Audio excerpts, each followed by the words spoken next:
এবছর যুক্তরাষ্ট্রে অনুষ্ঠিত হতে যাওয়া ফিফা বিশ্বকাপ 2026-এ অংশ নেবে না ইরান, এমনই এক ঘোষণা দিয়েছেন দেশটির ক্রীড়ামন্ত্রী আহমেদ দোনজামালি। মধ্যপ্রাচ্যের সাম্প্রতিক যুদ্ধের প্রেক্ষাপটে এই সিদ্ধান্ত নেওয়া হয়েছে বলে জানিয়েছেন তিনি।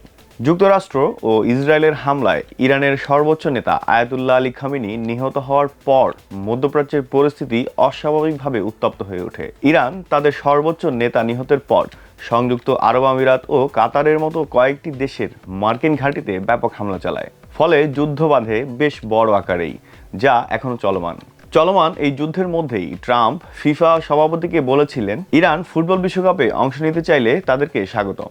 আমেরিকার সেখানে কোনো বাধা নেই, কারণ আমেরিকা সবাইকে নিয়েই থাকতে চায়। তবে বিশ্বকাপে ইরান খেলবে কিনা সেটা নিয়ে ইরানের রাষ্ট্রীয় টেলিভিশনে দেয়া এক বক্তব্যে ক্রীড়ামন্ত্রী দোনজামালি বলেন, এই দুর্নীতিগ্রস্ত সরকার আমাদের নেতাকে হত্যা করেছে, তাই যুক্তরাষ্ট্রে অনুষ্ঠিত বিশ্বকাপে অংশ নেওয়ার কোনো ইচ্ছে আমাদের নেই। তিনি আরও বলেন, সাম্প্রতিক সময়ে ইরানের বিরুদ্ধে নেওয়া পদক্ষেপগুলো অত্যন্ত অন্যায়মূলক। মাত্র 8 বা 9 মাসে আমাদের উপর 2টি যুদ্ধ চাপিয়ে দেওয়া হয়েছে এবং কয়েক হাজার নাগরিক নিহত হয়েছেন। এ কারণে বিশ্বকাপে অংশ নেওয়ার কোনো সুযোগ নেই বলেও তিনি স্পষ্ট করে দেন।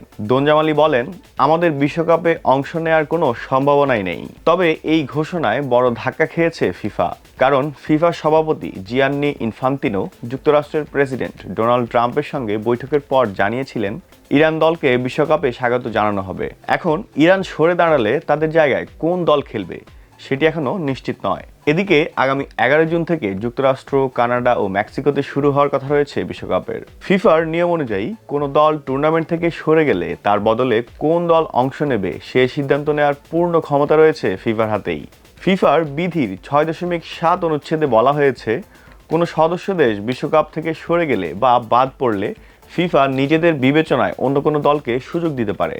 সেক্ষেত্রে ইতালির মতো কোনো ঐতিহ্যবাহী দল সুযোগ পেতে পারে যদি তারা প্লে অফে ব্যর্থ হয়। আবার এশিয়া ফুটবল কনফেডারেশনের অন্য কোনো দলকেও সুযোগ দেওয়া হতে পারে, যেমন ইরাক, যারা বিশ্বকাপের প্লে অফে বলিভিয়া বা সুরিনামের বিপক্ষে খেলতে পারে। সব মিলিয়ে পরিস্থিতি বেশ জটিল হয়ে উঠেছে। কেমন জটিল হয়ে উঠেছে, ফিফার কতটুকু জটিলতা পোহাতে হতে পারে তা এখনো নিশ্চিত নয়। তবে দর্শক যারা সাম্প্রতিক টি-20 বিশ্বকাপে বাংলাদেশের না খেলা নিয়ে আইসিসিকে জটিলতায় পড়তে দেখেছেন, তারা কিছুটা হয়তো আঁচ করতে পারবেন যে নিয়মের বেড়াজালে থেকে হুটহাট পরিবর্তন যে কোনো সংস্থাকেই বড় বিপদে ফেলতে পারে।